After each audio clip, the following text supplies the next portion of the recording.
मेरी चाची बहुत खूबसूरत और जवान औरत थी। वह मुझसे सिर्फ 4-5 साल ही बड़ी थी। माँ बाप की मृत्यु के बाद ही मेरी चाची मुझे अपने घर ले आई और मेरा बहुत ख्याल रखने लगी।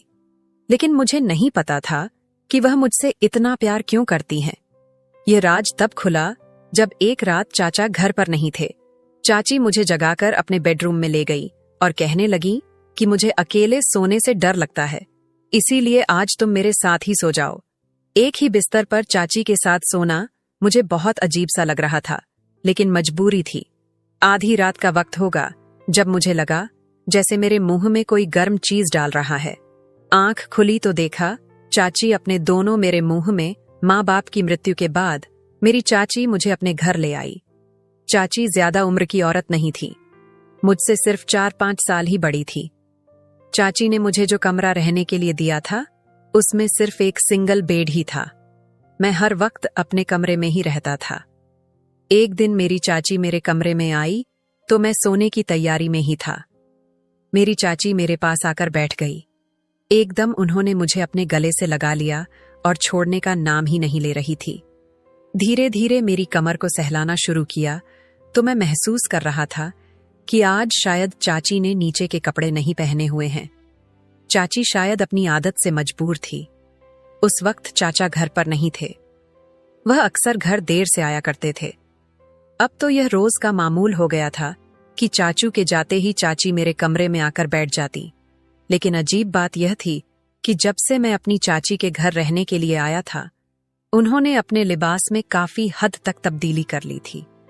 वह ऐसे बारीक कपड़े पहनती जिसे मैं देखकर शर्मिंदा हो जाता और नजरें झुकाने पर मजबूर हो जाता।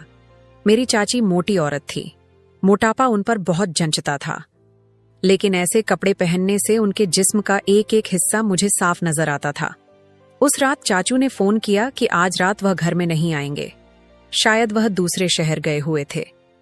चाची बहुत खुश दिखाई दे रही थी और कहा कि आज तो मेरे कमरे में ही बिस्तर लगा लो, तुम्हारे चाचू आज घर नहीं आएंगे। मैं समझ गया था कि मेरी चाची मुझसे क्या चाहती हैं। मैं नया नया जवान हो रहा था, लेकिन उस रात मेरी हिम्मत जवाब दे गई जब चाची ने सुबह तक मेरे माता पिता का निधन कुछ समय पहले हुआ था और उस वक्त घर पर मेरी चाची और चाचू थे या फिर मैं था। सारे मेहमान भी जा चुके थे। मेरी उम्र 16 साल थी और मेरी चाची भी बहुत बड़ी उम्र की ना थी। वह सिर्फ मुझसे 5 साल ही बड़ी थी। दादा दादी का पहले निधन हो चुका था। चाची की शादी होते ही दादा दादी का निधन हो गया। मेरा बाप और मेरा चाचू 2 ही भाई थे। मैं बिल्कुल बेसहारा होकर रह गया था। सारे रिश्तेदार तन्हा छोड़कर चले गए थे और वापस पलटकर मुझे पूछा तक नहीं था। मेरी उम्र ऐसी नहीं थी कि मैं अपनी जिम्मेदारी खुद उठा सकता था। मैं तो खुद भी 10वीं क्लास का स्टूडेंट था। मेरी चाची ने कहा कि यहाँ कुछ भी ऐसा नहीं बचा जिसे हम समेट सकें। खाली 4 दीवारी का घर ही रह गया है, इसलिए मैं तुम्हें यह भी नहीं कह सकती कि अपना सामान बांध लो और हमारे साथ चलो। फिर चाची मुझे गले लगाकर फूट फूट कर रोने लगी। ये सुनकर चाची ने कहा कि तुम मेरे जेठ की आखिरी निशानी हो, मैं तुम्हें कभी भी अकेला नहीं छोड़ सकती। चाची का यह कहना था कि मेरे चाचा भड़क उठे और कहने लगे, तुम हरगिज इसे अपने साथ नहीं ले जा सकती, इसे इसकी खाला के हवाले कर दो, हमने इसका ठेका नहीं उठा रखा। चाची की यह बात सुनकर मेरी चाची ने चाचा से कहा, आप कैसी बात कर रहे हैं, आप अपने भतीजे को कैसे यहाँ पर अकेला छोड़ सकते हैं। वह कहने लगे, मैं कुछ नहीं जानता, मैं इसे अपने घर में बिल्कुल भी नहीं रखूंगा। इसके ननिहाल का हक बनता है कि वे इसको संभालें। यह सुनना था कि मुझे अपनी बेबसी पर और ज्यादा रोना आ गया। मेरी जिंदगी का फैसला अब दूसरे कर रहे थे। चाची ने चाचा के सामने हाथ जोड़ दिए और कहने लगी, खुदा के लिए यह जुल्म ना करें, वह पहले ही बहुत बड़े सदमे से गुजर रहा है। मैं आपसे वादा करती हूं कि इसकी वजह से आपको कभी भी कोई मुश्किल पेश नहीं आएगी। चाचा कहने लगे कि तुम नहीं जानती, मेरा कारोबार छोटा सा है, मैं बम मुश्किल ही अपने घर का खर्चा चला रहा हूं, भतीजे की जिम्मेदारी नहीं ले सकता। मेरी चाची कहने लगी, हम यह घर किराए पर चढ़ा देंगे, इसकी मरम्मत भी करवा देंगे और भाई साहब की जो दुकान है उसे भी किराए पर चढ़ा देंगे और जो कुछ किराया आएगा उससे इसका खर्चा पूरा हो जाएगा। और वह आप पर बोझ नहीं बनेगा। जैसे ही बड़ा होगा तो अपने कारोबार को संभाल लेगा। बस कुछ सालों की तो बात है। यह बात सुनकर चाचा खामोश हो गए, लेकिन उनके चेहरे पर नागूबारी के तासुरात अभी भी वैसे के वैसे ही थे। मैं चाची के साथ उनके घर चला गया। उनका घर 4 कमरों पर मुश्तमिल था। उसमें से एक कमरा चाची ने मुझे दे दिया, जो कि बहुत ही छोटा था, जिसमें सिर्फ सिंगल बेड ही मौजूद था और एक अलमारी थी। चाचा ने मेरा घर और दुकान दोनों किराए पर चढ़ा दिए। मुझे कपड़े भी दिला दिए थे। स्कूल में भी दाखिल करवा दिया। लेकिन मैं बहुत ही चुपचाप सा रहने लगा था। ना मेरा पढ़ाई में दिल लगता था और ना किसी और चीज में। हर वक्त मुझे अपने माँ बाप की याद आती रहती। एक बार मेरे कमरे में मेरी चाची आई और मुझे यूं उदास देखकर अपने साथ लगा लिया। तसल्ली देने लगी कि तुम फिक्र मत करो, आहिस्ता आहिस्ता तुम्हारा यह गम भी भर जाएगा। यह कहते हुए चाची ने मेरी कमर पर हाथ सहलाना शुरू कर दिया। पता नहीं क्यों, लेकिन मुझे अपने पूरे वजूद में एक सनसनी दौड़ती हुई महसूस हुई। मैं बुरी तरह से घबरा गया था। उस वक्त तक चाची ने मुझे अपने गले से लगाए रखा था और मेरी कमर पर बेखदी से उनकी उंगलियां सफर कर रही थीं। मेरे दिल की धड़कनें अजीब अंदाजों से तेज हो रही थीं। मैं फौरन से उनसे दूर हट गया। यूं एकदम पीछे हटने पर मेरी चाची मुझसे नजरें चुराने लगी। फिर मेरे दोनों हाथ पकड़ लिए। मेरा जला हुआ बाजू देखने लगी। कहने लगी कि कितना गहरा जख्म है, लाओ मैं दवा लगा देती हूं। लेकिन मुझे अपनी चाची का अंदाज पता नहीं क्यों बहुत अजीब और गरीब सा लग रहा था। मुझे कुछ अजीब लग रहा था। मैंने अपना हाथ उनके हाथ से छुड़वा लिया। मैंने कहा नहीं, मैं खुद लगा लूंगा। लेकिन इसके बाद तो जैसे यह सिलसिला चल ही निकला था। सुबह सवेरे चाची सारे काम निपटाकर मेरे पास आकर बैठ जाती। मुझे तसल्ली देने के बहाने कभी मेरा गंदा सहलाने लगती, कभी मेरी कमर सहलाने लगती। मैं उनका हाथ पीछे कर देता। एक बार मैंने गुस्से से कहा, चाची मैं ठीक हूं, जो कुछ हो चुका है मैं उस बात को तस्लीम कर चुका हूं। मैं पढ़ना चाहता हूं, प्लीज आप कमरे से बाहर निकल जाएं। मेरे बिगड़े हुए रवैया को देखकर वह फौरन कमरे से बाहर चली गई। कहने लगी, मैं रात को तुम्हारे लिए बिरयानी बनाऊंगी, तुम्हें पसंद है ना, तुम बहुत शौक से खाते हो। लेकिन मैंने नफी में सर हिला दिया। मैंने कहा, नहीं, आप चाचू की हैसियत देखकर ही खाना बनाएं, जो पकेगा मैं खा लूंगा। मुझे अच्छी तरह से अंदाजा हो गया था कि मेरे माँ बाप जिंदा नहीं हैं और फरमाइश सिर्फ माँ बाप से ही की जाती है। आप लोगों का यही एहसान बहुत है कि मुझे अपने घर पर रखा हुआ है। चाची कहने लगी, तुम मेरे सबसे ज्यादा करीब हो और अपने होश में तो हो। मैं तुम्हें कैसे अकेला छोड़ सकती हूं? मैं तुम्हारे लिए बिरयानी बना देती हूं। यह कहकर वह कमरे से बाहर चली गई। रात को जब चाचू घर आए, बिरयानी देखी तो चाची से कहने लगे, मैंने तुमसे कहा भी है कि मेरे हालात के साथ समझौता करना सीखो, लेकिन तुम हो कि बाजी ही नहीं आती। क्या जरूरत है यह सब बनाने की? मैं अभी प्लेट में बिरयानी डालने ही लगा था कि चाचू की बात ने जैसे मेरी भूख ही मिटाकर रख दी थी। मैं मजबूरन इस घर में रह रहा था, वरना जिस किस्म का रवैया मेरे साथ मेरे चाचू करते थे, मेरा दिल नहीं चाहता था कि उनके साथ बैठकर खाना भी खाऊं। चाची ने जब देखा कि मैंने अपनी प्लेट में बिरयानी नहीं डाली बल्कि वापस रख दी है, तो वह कहने लगी, बेटा तुम बैठकर खाना खाओ। फिर चाचू से कहने लगी कि यह मैंने आपके पैसों से नहीं बनाई, जो किराया विशाल के घर और दुकान से आता है, उन पैसों से बनाई है। यह कहना था कि मेरे चाचू भड़कने लगे। अब तुम इस तरह के हिसाब किताब रखोगी तो ठीक है, फिर यह भतीजे के पैसों की बनी है तो फिर मैं क्यों खाऊं? यह कहकर वह फौरन खड़े हो गए। चाची कहने लगी, आप क्यों तमाशा बना रहे हैं? आपने पैसों का बोला था, मैंने बता दिया।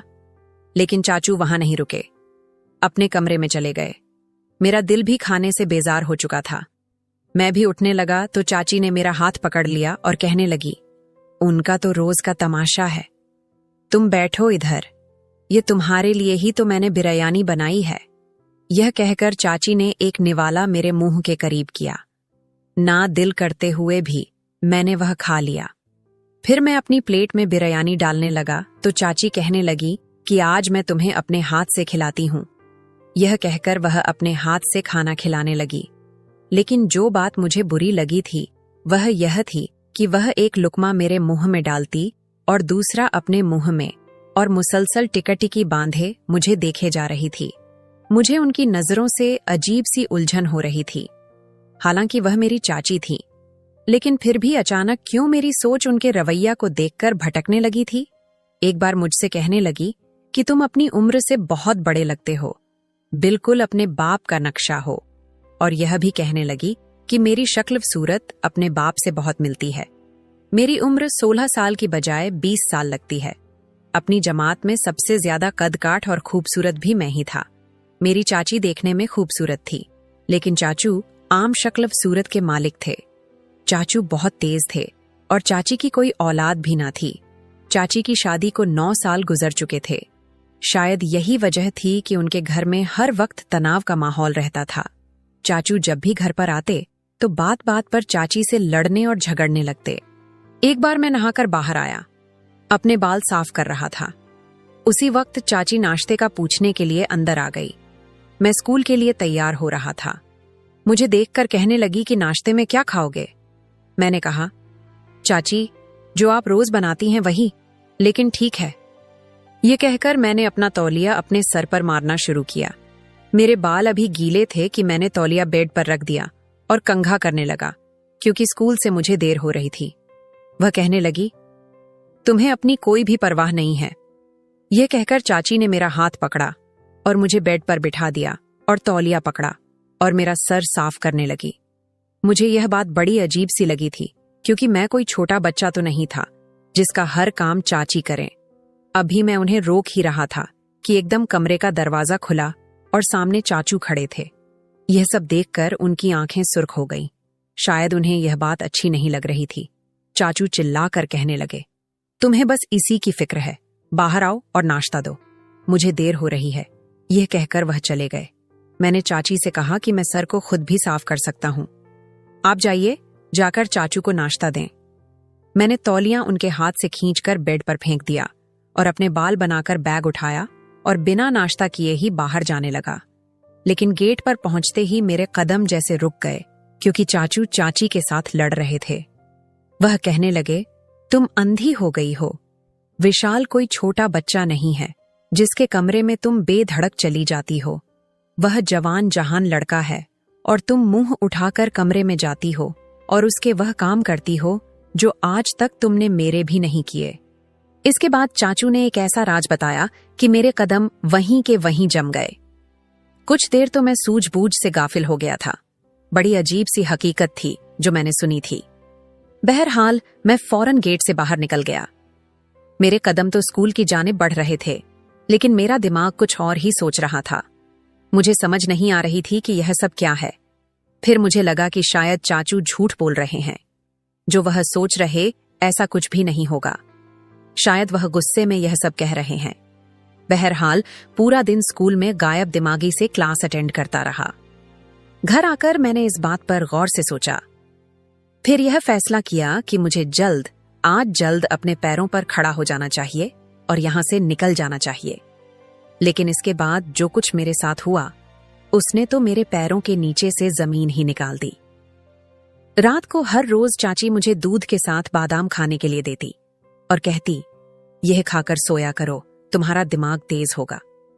मैं रोज ही वह बादाम खाकर दूध पी लेता और उसके बाद बड़ी गहरी नींद सो जाता। सुबह सवेरे तरोताजा होने के बजाय मैं और भी ज्यादा खुद को अंदर से बोझिल महसूस करता। लेकिन जब मैंने दूध पीने से इनकार किया तो चाची मुझे डांटने लगी। कहने लगी कि यह मत समझो कि यह दूध तुम्हारे चाचू के पैसों का है। ये तुम्हारे वालिद के घर और दुकान के किराए से मंगवाया है ताकि तुम्हारी सेहत भी खराब ना हो। मैंने कहा, मेरा दिल नहीं चाह रहा, लेकिन उन्होंने तो मेरे कंधे पर बाजू को फैलाकर दूध का गिलास मेरे मुंह के करीब कर दिया। कहने लगी, चलो पी लो इसे। पता नहीं क्यों चाची मेरे हर वक्त करीब होने की कोशिश करती रहती। मजबूरन ही मुझे वह दूध का गिलास पीना पड़ा। मेरे पेपर्स होने वाले थे, इसलिए मैंने सोचा कि रात को जाकर पढ़ूंगा। चाची कमरे से जा चुकी थी। मैंने कमरे का दरवाजा बंद किया और अपनी किताबें खोलकर बैठ गया। लेकिन मुझे महसूस हुआ जैसे मुझ पर घनुदी तारी हो रही है। मैं सोना नहीं चाहता था, मुझे पढ़ना था। लेकिन मेरी आंखें तो यूं थीं जैसे मेरे इख्तियार में ना थीं। देखते ही देखते मैं नींद में जा चुका था और फिर रात के किसी पहर मेरी आंख खुली। मुझे अजीब व गरीब महसूस हो रहा था, लेकिन शायद इस कैफियत को लफ्ज नहीं दे पा रहा था। लेकिन मैं बहुत गहरी नींद में था। इतनी गहरी नींद मुझे एहसास तो हो रहा था जैसे कोई अजीब सी आवाज मुझे आ रही है। दबी दबी आवाज थी, शायद बिल्लियों की थी या किसी औरत की। मुझे समझ ना आई। गहरी नींद की वजह से मेरी आंखें खुलने से कासिर थीं। मेरा दिमाग सुन्न होने लगा। जब मैं सुबह उठा तो मेरा जिस्म बेहद बोझिल था। मैं उठकर बैठा। मेरी किताबें बिखरी पड़ी थीं, क्योंकि मैं अपने कोर्स की किताबें पढ़ते पढ़ते ही गहरी नींद में सो गया था। लेकिन बेड पर कोई किताब ना थी। दूसरी बात जिसने मुझे हैरत में मुब्तला किया वह यह थी कि बेड की चादर दूसरी जानिब से बिखरी हुई थी। मैंने अपना घूमता हुआ सर पकड़ा, जो अभी अभी नींद की घनुदी में था। वॉशरूम जाकर ठंडे पानी से मैंने मुंह पर छींटे मारे। फिर जाकर मेरा दिमाग कुछ काम करने लगा। मैं कमरे में वापस आया तो देखा बेड पर एक सोने का टॉप्स पड़ा था, जो कि किसी खातून का था। यह देखकर मुझे बड़ी हैरत हुई थी। भला मेरे कमरे में एक औरत का कैसे आ सकता है? मैंने वह पकड़ा और मैं उसी के बारे में सोच रहा था जब कमरे का दरवाजा खुला और तेज कदमों से चाची अंदर आई। मैंने अपनी मुट्ठी में टॉप्स दबा लिया। मैंने कहा, जी चाची कहिए।